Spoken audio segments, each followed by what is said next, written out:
struggle and activism left by struggle stalwart Albertina Sisulu. Well, this is according to the Energy Minister Jeff Radebe, the keynote speaker at the centenary church service of Mama Sisulu in Soweto. Well, a number of activities took place in the area to commemorate the day. The day started early with the laying of a wreath where Mama Sisulu is buried at Chris's cemetery. Family, friends and her comrades in attendance. From here, it was the Holy Cross Church in Soweto. The church was very much part of the Sisulus. Minister Radebe led the proceedings. We are here today because of the heroic role of Mama Sisulu and her generation of valiant fighters. It is an important occasion because we emphasize that we need to know where we come from so that we can better understand where we are today in order to see a better and envisage a better tomorrow. Mama Sisulu's comrades spoke of a committed person, while her family remember her as being very disciplined. She was the first person to serve a 90-day detention. So she had a great deal of courage, but she was an incredible organizer. And the strength of her organizing capacity lay in the fact that she knew that one doesn't organize people from somewhere else. You organize from in the community and build outward. Her legacy will be felt and continue for a long time. And that gives me some comfort that, there is a seed that has been sown. But the pain remains that she had a very raw deal. She was quite strict, but caring and loving, and instilled a great deal of discipline in us, but with care nonetheless. The nearby Holy Cross creche was also refurbished in honor of Mama Sisulu, who is known to have loved children. Then a symbolic walk from the Sisulu house to Shanti Clinic, where she worked for many years. Mzandile Mbeje, SABC News, Soweto. Now, to reflect more on the life of Ma Albertina Sisulu, we're joined on the line by the ANC Deputy Secretary General, Jessie Duarte. A very good evening to you. Certainly, it's very easy to say that young women must pick up the spear of courage from the likes of women like Ma Sisulu. But are we doing the legacies of women like Ma Sisulu any justice? Are their contributions to the freedom movement adequately documented? Well, good evening, and good evening to all your listeners. Well, I don't think so. I think it's very hard to find a book on Ma Sisulu. I found one at Exclusive Books, one. There's no real books that are written about Lillian Ngoyi, for instance, and the incredible work that she did amongst the people. Women are always remembered collectively with other women.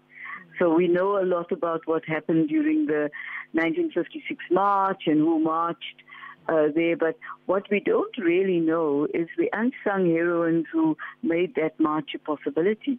The people who worked behind the scenes, worked incredibly hard to mobilize women to take their, to have absolutely no money and get into trains and make their way to Pretoria.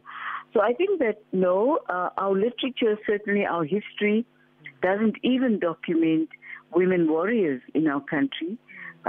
We don't go back to the early ages of history and talk about what Shaka's mother, for instance, did for people, or what women did during the Iron Age, or the political economy of Pondoland, or for that matter, the development of knowledge base in terms of agriculture in Limpopo. We know very little.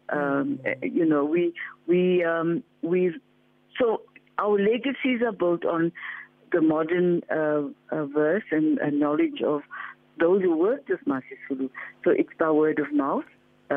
We worked with her every day. So you can talk about this incredible strength that she had, strength of character, capacity to mobilize. Her greatest asset was her ability to reach out to people and to draw them inward to the ANC and explained the values of the ANC. And Archbishop Mahova today said he went to see her just before the UDF launch together with other young people. And that's so characteristic of her. And she wanted them to explain why they were going there. Not the fact of the act of going there, but why. And that was Ma Sisulu, really, that's vintage Ma Sisulu, if I must say. She wanted to know why you were getting yourself involved. But I guess, so that, yes, I guess at this stage, you would then run the risk of having the likes of Mama Sisulu's rightful place in history, perhaps being lost in many years to come. We talk about a centenary now, but if that legacy itself is going to be sustained, or if you want future generations to know about the strength of women like Mama Sisulu, certainly more needs to be done. What else do you think can be done to ensure that in the next 10, 20, and even in the next 100 years, that young people would be able to draw from the strength of women such as Mama Sisulu, and even those who've not, the stories of many others who have not been told yet? Well, you know what? It is really the question of history, writing of history, and proper research. And a lot of history does come from oral expressions that people can make, who are still around and who are able to explain what she did, who she was, her early life as a young girl, going to a Catholic convent. She won a scholarship. In fact, to that convent, was the only person from her village who had ever won a scholarship, and everybody was very excited. So my view is that we need some people to do their PhDs on the mobilization and organization of the women's movement in South Africa, starting with the development of a women's charter, which was actually long before the Freedom Charter was written up. Well, a year before. But you see, this is something we're not going to know unless somebody takes the time, does it as a master's degree, or does it as a research project for a PhD, and publishes a book about it. Look, so it can't just be something on a shelf, you know. Yes. Look, the black feminist movement, for example, in South Africa today has somewhat taken a stand and that baton on a number of issues that continue to plague women and are very outspoken about, for example, the country's challenges.